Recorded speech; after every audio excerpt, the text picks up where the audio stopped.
ಲೇಖನದ ಶೀರ್ಷಿಕೆ ದಶಕದ ಕಾವ್ಯ ವಿಮರ್ಶೆ ಕುರಿತಂತೆ ಒಂದು ಪರಿಶೀಲನೆ. 2001ರಿಂದ 2010 ತನಕ ಬಂದಂಥ ಕಾವ್ಯಗಳ ಮೇಲೆ ಬಂದಂಥ ಪುಸ್ತಕಗಳನ್ನು ಇಟ್ಟುಕೊಂಡು ಒಂದು ರಿವ್ಯೂ ಥರ ನೋಡಿದ್ದೀನಿ. ಕಾವ್ಯ ಅನ್ನುವಂಥದ್ದು ಒಂದು ರೀತಿಯಲ್ಲಿ ಬದುಕಿನ ವಿಮರ್ಶೆ ಅನ್ನೋದನ್ನು ನಂಬಿ ಕಾವ್ಯದ ಮೇಲೆ ಬಂದಂತಹ ವಿಮರ್ಶೆ ಕೃತಿಗಳನ್ನು ಇಲ್ಲಿ ವಿಶ್ಲೇಷಣೆಗೆ ಹೊರಟಿದ್ದೇನೆ. ಅದರಲ್ಲೂ ಮುಖ್ಯವಾಗಿ GS ಆಮೂರರ ಕೊಳಲು, ಜಗದೀಶ್ ಕೊಪ್ಪ ಅವರ ಉತ್ತರ ದಕ್ಷಿಣ, ನರಹಳ್ಳಿ ಬಾಲಸುಬ್ರಹ್ಮಣ್ಯ ಅವರ ಕುವೆಂಪು ಕಾವ್ಯ, R ಸುಧೀಂದ್ರ ಕುಮಾರ್ ಅವರ ಅಕಾವ್ಯಕ್ಕೆ ಅರ್ಥ ಗೊತ್ತಿಲ್ಲ ಎನಗೆ, ಹಾಗೆ R ಸುಧೀಂದ್ರ ಕುಮಾರ್ ಅವರ 21ನೇ ಶತಮಾನದ ಕನ್ನಡ ಕಾವ್ಯದ ಒಂದು ಪಕ್ಷಿ ನೋಟ, ಈ ಕೃತಿಗಳನ್ನು ಇಟ್ಟುಕೊಂಡು ಕೆಲವೊಂದು ವಿಚಾರಗಳನ್ನ ಇಲ್ಲಿ ತಿಳಿಸ್ತೇನೆ. ನಮ್ಮ ಸಾಹಿತ್ಯ ಪರಂಪರೆ ಒಂದು ರೀತಿಯಲ್ಲಿ ಪ್ರಧಾನವಾಗಿ ಕಾವ್ಯ ಪರಂಪರೆ ಅನ್ನುವಂಥದ್ದನ್ನೇ ನಾವು ನೋಡಬಹುದು. ಶಕ್ತಿಶಾರದಿ ಮೇಳದಲ್ಲಿ DR ನಾಗರಾಜ್ ಅವರು ಕಾವ್ಯ ವಿಮರ್ಶೆ ಕೆಲಸ ಅಂತಿಮವಾಗಿ ಲೋಕ ವಿಮರ್ಶೆ ಹೌದು ಅನ್ನುವಂಥ ಮಾತನ್ನ ಹೇಳುವ ರೀತಿಯಲ್ಲೇನೆ ಈ ಕಾವ್ಯದ ಮೇಲೆ ಬಂದಂತಹ ಒಟ್ಟು ಅಧ್ಯಯನಗಳನ್ನ ಸೂಕ್ಷ್ಮವಾಗಿ ಗಮನಿಸಬೇಕು ಅಂತೇಳಿ ನಾನು ಈ ಪ್ರಬಂಧವನ್ನ ಸಿದ್ಧಪಡಿಸಿದ್ದೀನಿ. ಆಧುನಿಕ ಕನ್ನಡ ಕಾವ್ಯಕ್ಕೆ ಸಂಬಂಧಿಸಿದಂತೆ ಒಂದು ವ್ಯವಸ್ಥಿತವಾದ ಅಧ್ಯಯನ ನಡೆದಿರುವುದನ್ನ ಒಂದು ಸಮೀಕ್ಷೆ ರೂಪದಲ್ಲಿ GS ಆಮೂರವರ ಕೊಳಲು ಕೃತಿ ಕಟ್ಟಿಕೊಡ್ತದೆ. ಈ ಕಾವ್ಯ ವಿಮರ್ಶೆಯಲ್ಲಿ 2 ಭಾಗಗಳಿದ್ದು, ಮೊದಲನೇ ಭಾಗದಲ್ಲಿ ಆಧುನಿಕ ಕಾವ್ಯದ ವಿವಿಧ ಕಾಲಘಟ್ಟಗಳ ಜೊತೆಗೆ ಕವಿಗಳ 27 ಲೇಖನಗಳಿವೆ. ಅದರಲ್ಲೂ ಪ್ರಮುಖವಾಗಿ DVG, ಬೇಂದ್ರೆ, ಕುವೆಂಪು, ಪೂತಿನ ಇವರ ಕಾವ್ಯದಿಂದ ಆರಂಭಗೊಂಡು ಮೂಡ್ನಾಡ್ ಸ್ವಾಮಿ, GK ರವೀಂದ್ರ ಕುಮಾರ್ ತನಕ ಒಂದು ಸುದೀರ್ಘವಾಗಿರುವಂತಹ ಒಂದು ಕಾವ್ಯ ಪರಂಪರೆಯನ್ನ ಪಠ್ಯ ಕೇಂದ್ರಿತ ಮತ್ತು ಕವಿ ಕೇಂದ್ರಿತ ನೆಲೆಯಲ್ಲಿ ಆಮೂರವರು ಗುರುತಿಸಿದ್ದಾರೆ. ಅದ್ರ ಜೊತೆಗೆ ಕನ್ನಡದ ಹಿರಿಯ ಕವಿಗಳೆನಿಸಿದ ಕುವೆಂಪು, ಬೇಂದ್ರೆ ಅವರ ಒಟ್ಟು ಕಾವ್ಯದ ಬಗ್ಗೆ ಬಹಳಷ್ಟು ಸಂಶೋಧನಾತ್ಮಕ ಅಧ್ಯಯನಗಳು ಹೊರಬಂದಿದ್ರು ಕೂಡ KC ಶಿವರೆಡ್ಡಿಯವರ ಹಾಡು ಪಾಡು, ನರಹಳ್ಳಿ ಬಾಲಸುಬ್ರಹ್ಮಣ್ಯರ ಕುವೆಂಪು ಕಾವ್ಯ, ಜಗದೀಶ್ ಕೊಪ್ಪ ಅವರ ಕಾವ್ಯ ವಿಮರ್ಶೆ ಕೃತಿಗಳು ಬಹಳ ಮುಖ್ಯವಾಗಿ ಆಕರ್ಷಣೆಗೆ ಒಳಪಟ್ಟಿವೆ. ನರಹಳ್ಳಿ ಬಾಲಸುಬ್ರಹ್ಮಣ್ಯವರ ಕುವೆಂಪು ಕಾವ್ಯ ಅನ್ನೋದು ಒಂದು ವಿಮರ್ಶೆ ಕೃತಿ. ಅದರಲ್ಲೂ ಕಾವ್ಯ ವಿಮರ್ಶೆಗೆ ಒಂದು ನಿರ್ದೇಶಿತವಾದಂತಹ ಒಂದು ಉತ್ತಮವಾದಂತಹ ಒಂದು ಕೃತಿ ಅಂತೇಳಿ ಅನಿಸಿದೆ.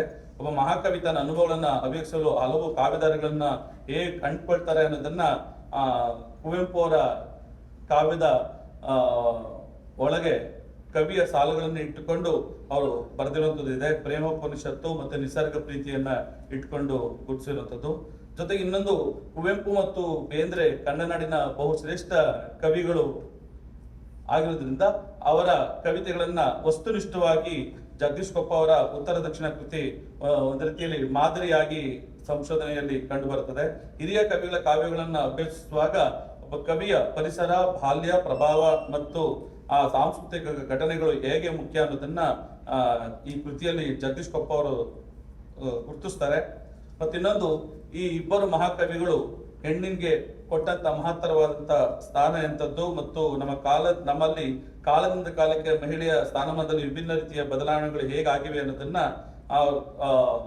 ಕಾವ್ಯದ ಕವಿತೆಗಳ ಹಿನ್ನೆಲೆಯಲ್ಲೇನೆ ಅವರು ಚರ್ಚೆ ಮಾಡುವಂಥದ್ದು ಕೂಡ ಇದೆ.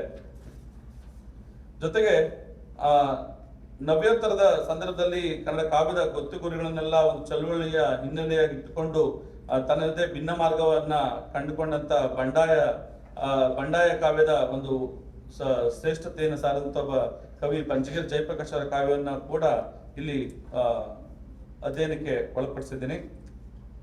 ಜೊತೆಗೆ ಇನ್ನೊಂದು ಏನಂತಂದ್ರೆ, ಈ ವಸತಲ್ಮಾರಿನ ಕಾವ್ಯ ವಿಮರ್ಶೆಗೆ ಸಂಬಂಧಿಸಿದಂತೆ ಅದರಲ್ಲೂ 21ನೇ ಶತಮಾನದ ಕನ್ನಡ ಕಾವ್ಯ ಒಂದು ಪಕ್ಷಿ ನೋಟ ಅನ್ನುವಂಥ ಒಂದು ಕಿರು ವಿಮರ್ಶಾ ಕೃತಿ ಕೂಡ ನನ್ನ ಅಧ್ಯಯನಕ್ಕೆ ಬಹಳ ಆಕರ್ಷಣೆಗೆ ಒಳಪಟ್ಟಿದ್ದು ಕೂಡ ಬಹಳ ಮುಖ್ಯ ಅಂತ ಹೇಳಿ ಅನಿಸುತ್ತೆ.